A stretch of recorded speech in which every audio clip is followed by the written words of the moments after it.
గర్భ సంస్కార్ అంటే education in the వోమ్. అంటే తల్లి గర్భంలో ఉన్నప్పుడే ఆ బేబీకి ఫిజికల్‌గా, మెంటల్‌గా బ్రెయిన్ డెవలప్‌మెంట్ అవ్వడానికి యూజ్ చేసే టెక్నిక్ ఇది.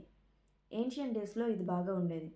మీకు పురాణాల్లో ఐడియా ఉంటే ప్రహ్లాదుడు తన తల్లి కడుపులో ఉన్నప్పుడు నారదుడు ప్రహ్లాదుడికి మహావిష్ణువు గురించి స్టోరీస్ అన్నీ చెప్తే వాళ్ళ అమ్మ పడుకుని పోతే పొట్టలోంచి ప్రహ్లాదుడు కొట్టాడు అని ఉంటుంది పురాణాల్లో.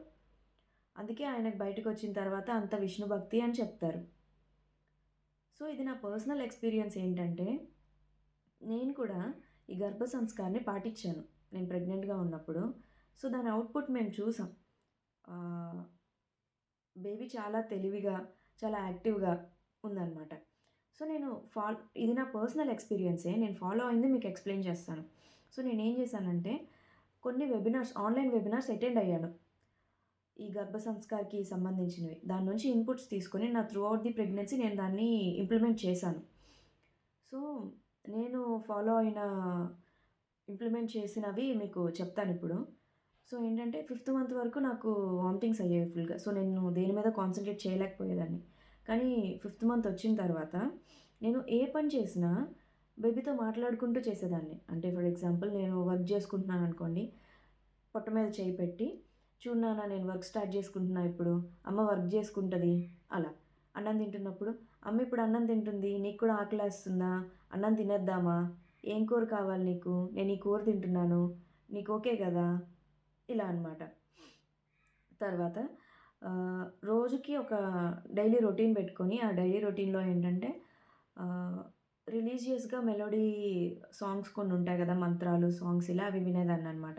శ్రీరామ రక్షా స్తోత్రం, హనుమాన్ చాలీసా, తర్వాత వారానికొకసారి చాగంటి గారు చెప్పిన షణ్ముఖోత్పత్తి, మహాభారతం, రామాయణం వీడియోలు వింటూ ఉండేదాన్ని. తర్వాత కొన్ని బొమ్మల పుస్తకాలుంటాయి గదా! అయి ఓపెన్ జేసి బేబీతో మాట్లాడుతూ, బేబీకి కథలు చెప్పుకుంటూ కొంచెం టైం స్పెండ్ చేసేదాన్ని. తర్వాత నా హస్బెండ్‌కి కథలు చెప్పమని చెప్పేదాన్ని.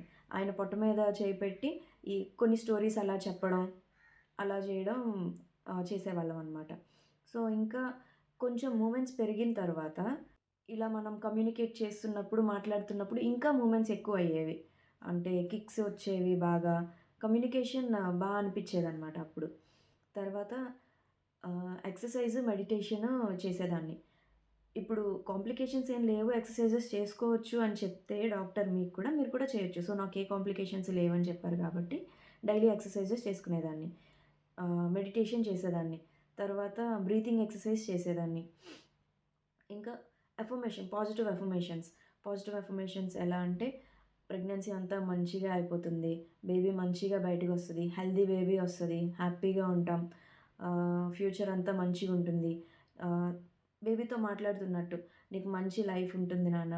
నువ్వు హ్యాపీగా ఉంటావు వచ్చిన తర్వాత. Mummy loves you, daddy loves you." ఇలా పాజిటివ్ అఫర్మేషన్స్ కొంచెం సేపు చెప్పేవాళ్ళం అనమాట. సో, ఎక్కువలో ఎక్కువ బేబీతో కమ్యూనికేషన్ అలా ఉండేది చాలా వరకు. మదర్ అండ్ ఫాదర్‌ది కూడా. సో, ఇక్కడ ఫాదర్ కూడా చాలా మెయిన్ రోల్ ప్లే చేయాలి. బికాజ్ ఆ బాండ్ ఏర్పడుతుందనమాట బేబీకి ఫాదర్‌తో కూడా. సో, స్టోరీస్ చెప్పడం, పొట్ట పాముకుంటూ మాట్లాడడం, కమ్యూనికేట్ చేయడం, టచ్, వాయిస్ ఇయన్నీ మంచిగా బ్రెయిన్ డెవలప్‌మెంట్ అవుతాయి. సో, ఇయన్నీ నేను ఫాలో అయ్యేదాన్ని. మా రిలేటివ్స్‌లో కూడా చాలా మందికి ఎక్స్‌ప్లెయిన్ చేశాను. వాళ్ళు ప్రెగ్నెంట్‌గా ఉన్నప్పుడు ఇలా చేస్తే మంచిగా బ్రెయిన్ డెవలప్‌మెంట్ ఉంటుంది అని. సో, ఆఫ్టర్ డెలివరీ ఇయన్నీ రేపు డెలివరీ అనగా ఈ రోజు వరకు కూడా నేను మిస్ అవ్వకుండా చేశాను. So, after delivery baby milestones చూస్తే చాలా షాకింగ్‌గా అనిపించేవన్నమాట. So, then we thought it really worked అని. సో, నేను చాలా మందికి ఇది చెప్పాను.